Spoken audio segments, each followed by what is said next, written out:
Hello साथियों, welcome back to my YouTube channel. तो कैसे हो आप लोग। दोस्तों, आज की क्लास है बीएड फर्स्ट ईयर के पेपर सेकंड अधिगम का मनोविज्ञान एवं विकास की, जिसमें आज हम जानेंगे समुदाय या कम्युनिटी के बारे में कि इसका अर्थ क्या है और इसकी परिभाषा। ये टॉपिक आपके सिलेबस में दिया गया है, तो इसलिए हम इसे कवर करेंगे और इससे हर बार एग्जाम में क्वेश्चन भी देखने को मिलते हैं, इसलिए ये काफ़ी ज़्यादा इंपॉर्टेंट है। आप लोग इस वीडियो को बिना स्किप किए एंड तक देखिएगा, जिससे ये टॉपिक अच्छे से कवर हो जाए। और आप लोग को अगर ये वीडियो अच्छी लगेगी तो लाइक शेयर कर दीजिएगा, चैनल को भी सब्सक्राइब कर लीजिएगा। तो चलिए ज़्यादा देर न करते हुए क्लास को स्टार्ट करते हैं। जानेंगे समुदाय क्या है, इसका अर्थ और इसकी परिभाषा के बारे में।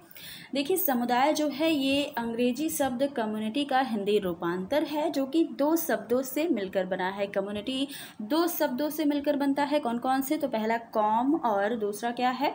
म्यूनिस। कॉम और म्यूनिस जो है इससे मिल करके क्या बनता है? कम्युनिटी बनता है। जिसमें जो पहला शब्द है कॉम, इसका अर्थ होता है टुगेदर अर्थात एक साथ, और म्यून्स का अर्थ होता है टू सर्व अर्थात सेवा करना। तो ये आपको पता चल गया कि कॉम का अर्थ क्या होता है? एक साथ, और म्यूनिस का अर्थ क्या होता है? सेवा करना, यानी कि एक साथ मिलकर सेवा करना। क्या अर्थ हो गया? समुदाय का अर्थ हो गया कि एक साथ सेवा करना, या टू सर्व टुगेदर अर्थात मिलकर सेवा करना। तो ये आपको पता चल गया कि समुदाय का शाब्दिक अर्थ क्या है? मिलकर सेवा करना ही समुदाय का शाब्दिक अर्थ है। दूसरे शब्दों में देखें तो हम कह सकते हैं कि समुदाय व्यक्तियों का एक ऐसा समूह है। अगर आप परिभाषा इसके देखना चाहते हैं या फिर आप शाब्दिक वे में इसे थोड़ा डिफाइन करना चाहेंगे, तो ऐसे आपको लिखना होगा कि समुदाय व्यक्तियों का एक ऐसा समूह है जो मिलकर एक साथ रहते हैं और एक दूसरे की सेवा या सहायता करते हुए अपने अधिकारों का उपयोग करते हैं। तो ये हुआ समुदाय या कम्युनिटी का अर्थ।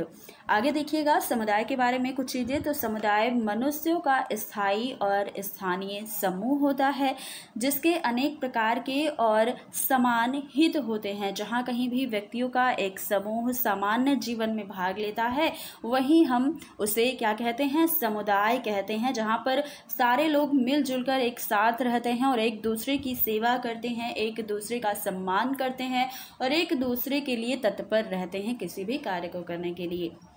आगे देखिएगा, जहाँ कहीं भी व्यक्ति निवास करते हैं या रहते हैं, वहीं वे कुछ सामान्य विशेषताओं को भी विकसित कर लेते हैं। अपने रहने के स्थान को वे विकसित कर लेते हैं।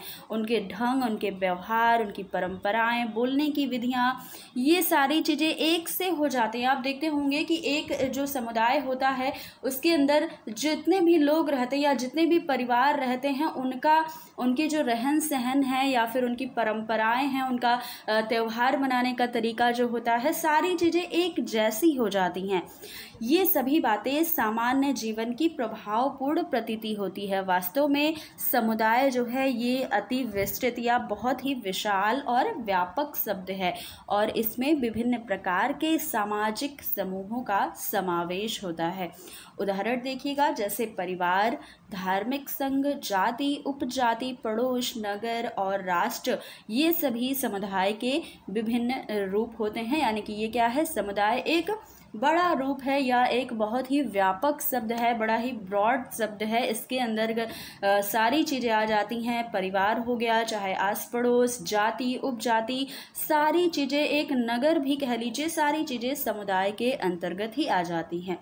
सभ्यता की प्रगति और इसके फलस्वरूप संसार के लोगों की एक दूसरे पर अधिक निर्भरता हो जाने के कारण समुदाय की धारणा जो है ये विस्तृत हो गई है कि लोग एक दूसरे पर निर्भर रहने लग रहे हैं। कि जैसे एक परिवार काम कर रहा है, उसके आस पड़ोस भी बिल्कुल वैसे ही परंपरा निभाना स्टार्ट कर देते हैं। तो सारी चीज़ें एक दूसरे पर निर्भर हो करके ये सारी चीज़ें क्या करती हैं? समुदाय को और विस्तृत बनाती हैं या बड़ा बनाती हैं। धीरे धीरे अतीत के छोटे और आत्मनिर्भर ग्रामीण समुदाय का स्थान विश्व समुदाय लेता जा रहा है, और इस बड़े समुदाय के लोग समान आदर्श, रुचियां और आवागमन तथा संदेश के तेज साधनों के कारण काफ़ी पास आते जा रहे हैं। अब भी हम अपने नगर या कस्बे को अपना स्थानीय समुदाय ही कहते हैं, पर हमारे संबंध जो हैं वो अपने देश और विदेश के लोगों से भी होते हैं। ये कैसे होते हैं? क्योंकि हमारे पास अब काफ़ी साधन हो गया है, हमने विकसित कर लिया है अपने आप को, मोबाइल फ़ोन बन गया है, कई सारी चीज़ें ऐसी बन गई हैं जिससे हम कई सारे जो दूर दराज के लोग हैं उनसे भी कांटेक्ट कर पा रहे हैं, बातचीत कर पा रहे हैं और उन्हें भी अपने समुदाय के अंतर्गत शामिल कर पा रहे हैं।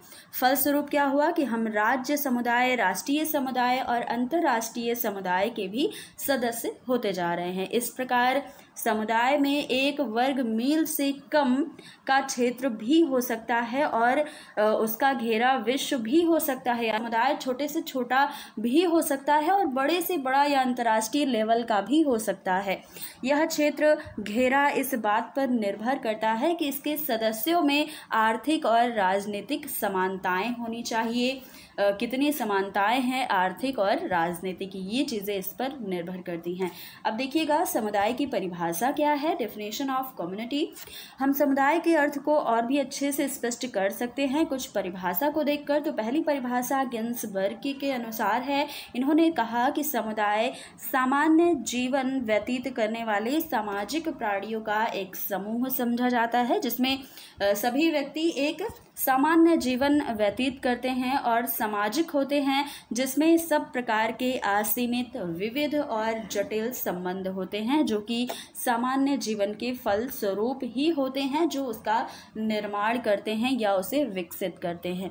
तो ये एक परिभाषा है गिन्सबर्ग के अनुसार। अगला परिभाषा देखिएगा मैकाइवर ने दी कि जब कभी एक छोटे या बड़े समूह के सदस्य इस प्रकार रहते हैं कि वे इस अथवा उस विशिष्ट उद्देश्य में भाग नहीं लेते हैं वरन जीवन की समस्त भौतिक दशाओं में भाग लेते हैं, तब हम ऐसे समूह को समुदाय कह सकते हैं या फिर इन्हें हम समुदाय कहते हैं।